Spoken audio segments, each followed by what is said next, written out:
Welcome to the new Afghanistan, where America's war on terror collides head-on with the war on drugs.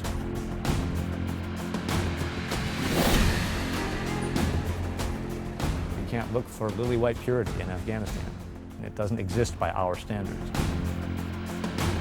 To be a leader, an effective leader in Afghanistan, at some point in your life, you had to have been involved in the commission of atrocities, the accumulation of enormous wealth. And that wealth comes from? In Afghanistan, either monopoly sets or opium. This is the story of two warlords I first met in 2002.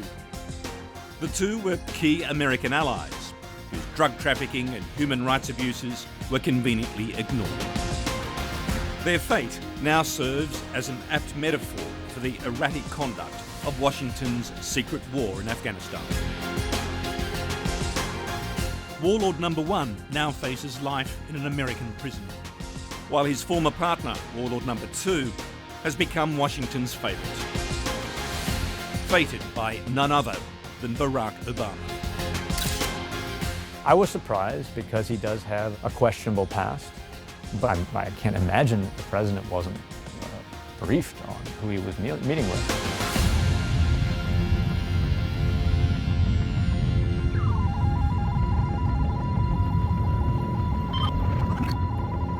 Today, in the shadow world of narco politics, all roads lead to Kabul.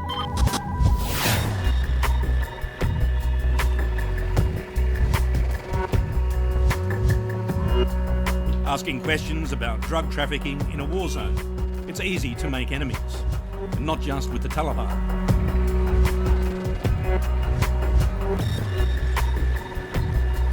Trust is in short supply. Suicide attackers often dress as police. Of course, all this only protects the rich and the powerful. Afghans are bitterly disillusioned with President Karzai. The billions in foreign aid have delivered neither security nor prosperity. Just the bog of corruption and narcotics. Many, including the president's own brother, have been implicated, but few are arrested. Now producing 90% of the world's heroin and opium, Afghanistan is a virtual narco state. Drugs fuel half the economy. America's top counter-narcotics official here admits he has a problem. To what degree does this narco economy permeate the political leadership? It is pervasive. It is, throughout the leadership, throughout the economy, throughout the political class. I don't think anybody disputes that.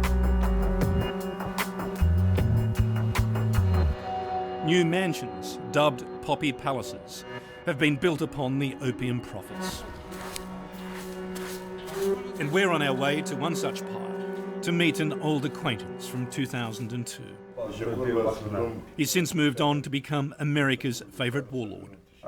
His name is Gul Agha Sherzai. Sherzai translates as son of a lion, but these days he's better known as the Bulldozer, the ruthlessly efficient former warlord who gets things done.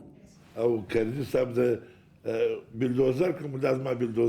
And Mr. Karzai also called me as a bulldozer. This was a symbol of work, of hard working. For 5 years now, he's been governor of troubled Nangarhar province. Bordering Pakistan, it was a Taliban and opium-growing stronghold.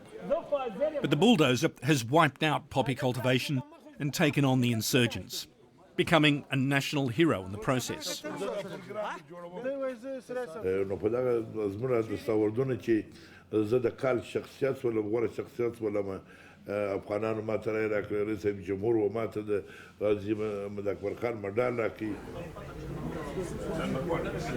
Today he hosts lunch for his tribal brethren, ethnic Pashtun leaders from the Kandahar region, the heart of the Taliban insurgency.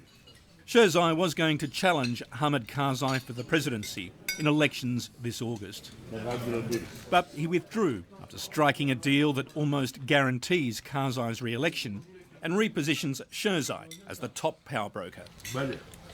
He says the key to his success is to hunt down the foreigners of Al-Qaeda while offering an amnesty for tribal Taliban fighters. او د صلح پر ابتمي د قومونو علماء کرامو چې تقریبا زه 12,000 طالبان او ملایان په ننګرهار کې لرم بيخي ډېر مدرسې لرو ما د قوم د ملایانو او د قومي سپینږیرو په مشوره مو ډېر طالبان راوستل. Two police cars in the front. That night, he puts his peace process to the test. Sherzai's suddenly decided to return to his provincial capital of Jalalabad. It's a 140-kilometre dash at night along a route routinely attacked by the Taliban. But there's political point scoring behind this apparent recklessness. While President Karzai remains hunkered down in his palace, the Bulldozer is seen to be out and about, daring his enemies to take a shot at him, which they often do. This is Charlie 1, you're right behind us, yeah? Make sure you inform me of any cars that come up close on your rear, understand? Okay. This display of bravado is carefully calculated. The journey, decided with just an hour's notice, runs at breakneck speed under the cover of darkness. In Afghanistan, an uneventful trip is a good trip, and there's a huge sense of relief as we swing into the grounds of the Bulldozer's palace. Greeted by his youngest sons, Sherzai segues from warrior to family man, 17 children from 3 wives. It's all part of the Bulldozer Roadshow. Bulldozer بچید گپ نیست. No problem. Taliban is in danger. Orada bir çıtavı yedir. It's been a long political journey here for the Bulldozer. He first made his name as a Mujahideen commander in the war against the Soviets. In the early 1990s, after the Russians went home, he was appointed governor of the southern region of Kandahar. His was a brutal reign of violence that has now been conveniently forgotten. So you're still very much a fighter, a Mujahideen? No, A leading human rights investigator claims the Bulldozer's brutality was a major factor in the rise of the Taliban, who won widespread support by vowing to end the chaos. His demand for Sherzai to be investigated has been ignored. We do know that while he was a governor in Kandahar, he was not able to control individual commanders who were committing serious atrocities.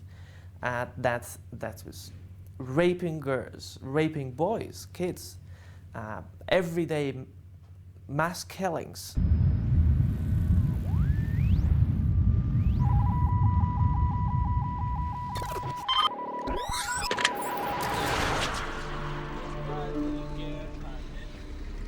We first met Sherzai back in 2002. Backed by US Special Forces, he'd just returned to Kandahar, ousted the Taliban and installed himself as governor for a second time. As we revealed, the Bulldozer was part of a controversial deal involving the other warlord in our story, Haji Bashir Zais. Zais was Afghanistan's most powerful drug lord and leader of a 1 million strong tribe allied to the Taliban. Zais cut a deal with the Americans, agreeing to help track down fugitive Taliban and Al-Qaeda leaders. In return, the US turned a blind eye to his narcotics operation. For the US, the priority was catching terrorists. Drugs came a very poor second.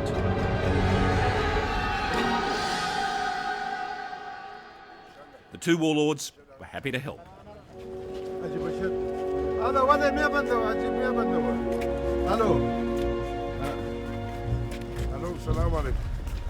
Chatting on their US-supplied satellite phones, it was all pleasantries, never business. because the business that glued the pair together was an enormous narcotics enterprise. Governor Sherzai, the Bulldozer, was allegedly taking his cut of Nourzai's drug operation. The heart of that business lay 3 hours away in the town of Sangam.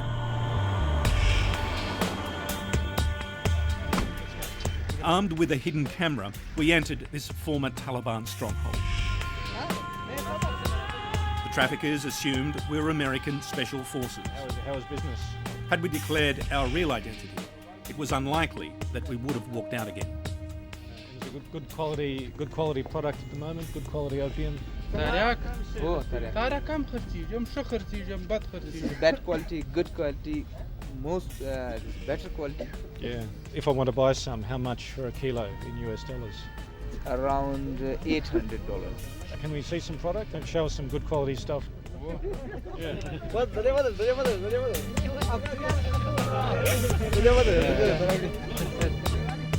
It's no coincidence that since we filmed here, the struggle to control this town in the heart of Taliban opium country has led to some of the heaviest fighting of the war. These are all opium shops too?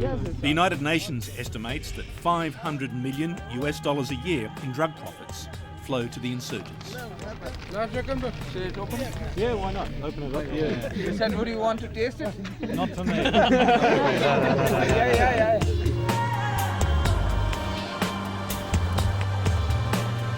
Sherzai was later sacked as governor amid tribal rivalries. Western and Afghan intelligence officials accused him of amassing a $300 million fortune from the drug trade. But President Karzai refused to investigate. The Bulldozer was parachuted in here to run Nangarhar.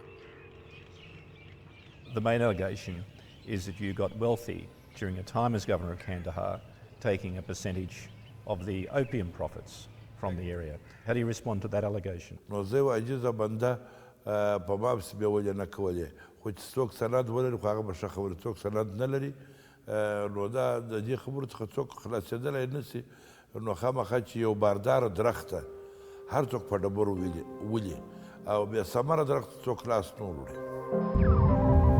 But there was no soft landing for his old associate.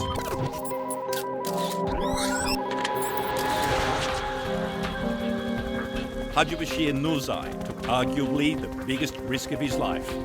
He flew straight into the lair of the infidel, New York City.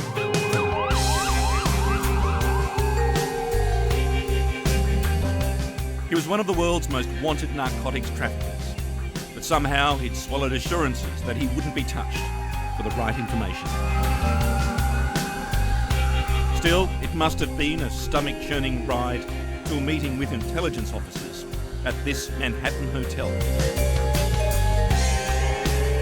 He has for at least the last 20 years been dedicated working for and with the United States in Afghanistan, working, as he understood it, with CIA funds and sometimes with CIA individuals.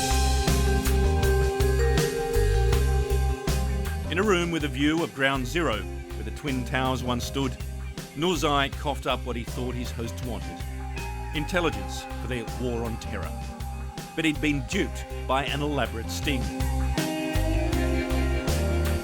His hosts, pictured with him here, were not the agents he thought they were, but contractors working for America's counter-narcotics agency, the Drug Enforcement Administration, or DEA. Nourzai was no longer an asset, but a target. He was charged with conspiracy to import $50 million worth of heroin. Today's arrest of heroin warlord Bashir Nourzai is a huge victory for Afghanistan and the United States in the fight against international narcotics trafficking. This veteran of Washington's covert wars had just been king hit by America's wildly spinning moral compass. Nourzai's high-profile attorney claims it was a controversial takedown. He says Nourzai was lured to New York by a mysterious private company called Rosetta. While it was a DEA-run sting, he claims Rosetta's real masters were then Defence Secretary Donald Rumsfeld and his deputy, Paul Wolfowitz. So Rosetta was a kind of private enterprise CIA working to the Defence Secretary. Hopefully a competent CIA, as opposed to the one, according to Wolfowitz, that it had offices a few miles away. So yes, that was the idea. This was going to do things that couldn't be done through regular channels. Bribing public officials in order to establish introductions to people who ultimately introduce you to one of these high-value target people. Nour Zais' New York arrest offered a brief glimpse into the strange, interdependent world of drug trafficking and intelligence. In 2007, with the insurgency and drug production spinning out of control, Thomas Schweik was appointed the Bush administration's Special Ambassador for Counter-Narcotics. His brief? To sort out the mess in Afghanistan. It is shocking. It's shocking when you first get there, to realize that everybody you're dealing with has been part of a gruesome 30 years of war, a civil war, fighting tribal rivalries with neighbors. It's just not a world that most of us in the West have ever encountered before. So you have to do the best you can. In targeting one warlord, it appears the Americans were prepared to ignore the crimes of another.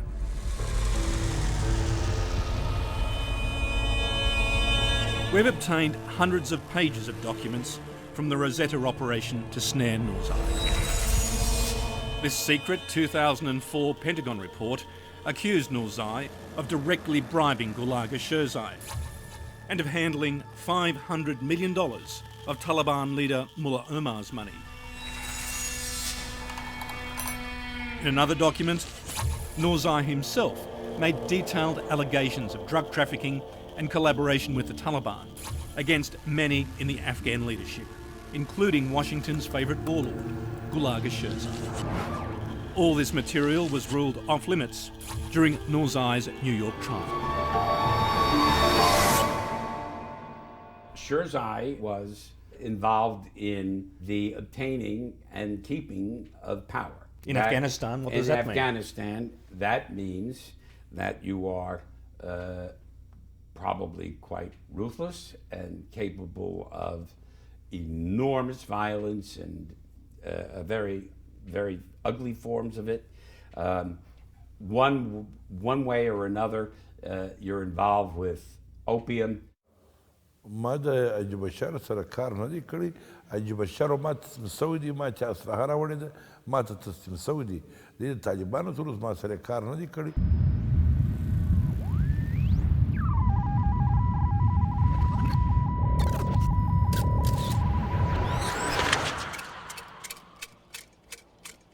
Sherzai's splendid Jalalabad Palace is a heavily guarded island of tranquility. The Bulldozer claims Nangarhar province is now poppy-free and safe. But in Afghanistan, security is a relative concept. Out here, the Americans take no chances. Generally, the province is pretty safe, but we did have an attack last month that killed four of my guys. The Bulldozer is officially reopening an irrigation system rebuilt with American money. Washington believes he's delivered that most precious commodity, security. In return, the US has invested $140 million in 100 projects across his province. Well, he's a strong leader. He's done a lot of good work for Nangarhar. A lot of talk about whether he may want to move on to bigger and better things. We'll see how it goes. The governor is, quite literally, a river to his people. This system will provide water to 60,000 villages. The Bulldozer's men forced them to abandon poppies for wheat and other crops requiring much more water, Now he's delivered. A man you can do business with. Yeah, he sure is. He's a friend of the coalition. He's worked very closely with us. We have established a great working relationship throughout the years and expect to continue to do so.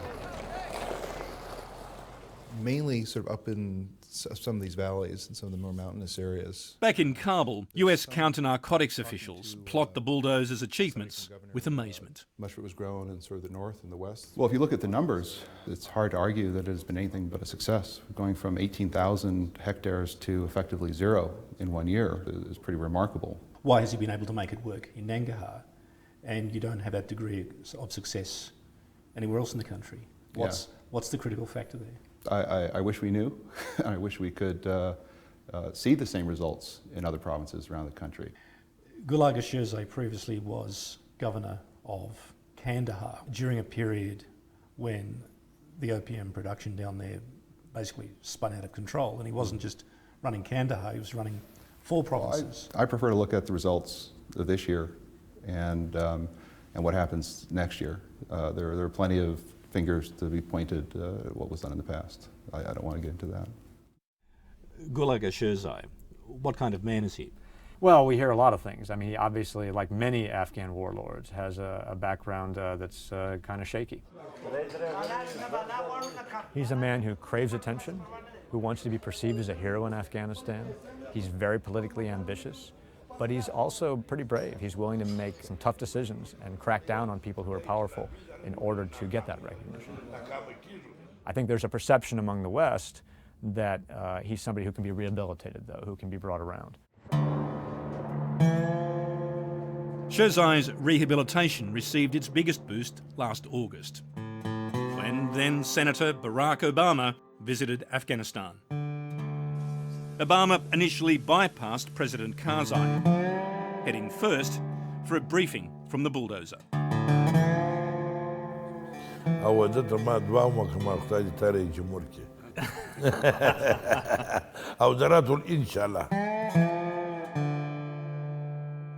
This is exactly what they crave too, Mark. They want recognition. The more recognition you give these warlords as having improved their country, the more they will do things that we like. President Obama is now sending an extra 21,000 troops to Afghanistan, part of his new strategy for victory that also targets traffickers. The tragedy is that it's taken nearly 8 years for America's generals to acknowledge what was obvious from the first day their troops marched through the opium poppy fields. They're such pretty flowers. The drugs, the Taliban, and the corrupt Afghan leadership are all linked. So colorful. Was it perhaps one of the biggest errors made strategically in dealing with Afghanistan? I think so, absolutely, because the people we're fighting get significant resources from the drug trade. And we should have known that, because the Taliban in the 1990s took money from the drug trade. But this new get tough strategy has its limits. The party won't be ending anytime soon for Gul Agha Sherzai. The new Afghanistan needs strong leaders. Is the national interest best served by fighting the drug people or working with them? And now we see in Sherzai's example, the pendulum is going back to the practical approach. The swing of the pendulum has knocked out Haji Bashir Nour.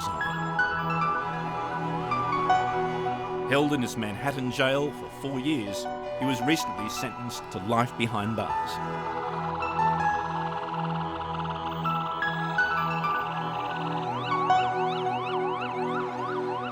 We do have to make judgments there. And I think that if you look at the totality of the evidence, there was a much stronger case against Zais as somebody we really shouldn't be dealing with, who does need to serve some time in prison, versus Sherzai. Make us all aware of the brevity of life and the need to live it with a noble purpose. Coalition soldiers have been farewelling the fallen since 2001. Nearly 1,200 have now died in Afghanistan. Our comrade, our friend. Haji Bashir Nourzai's imprisonment did nothing to diminish the opium trade nor the insurgency. Amen. And his lawyer ponders on what might have been. Whenever on television there is a story about our guys being killed, I ask myself, would their lives have been saved had Haji Bashar been free to pursue the joint effort he came here to establish? We'll probably never know.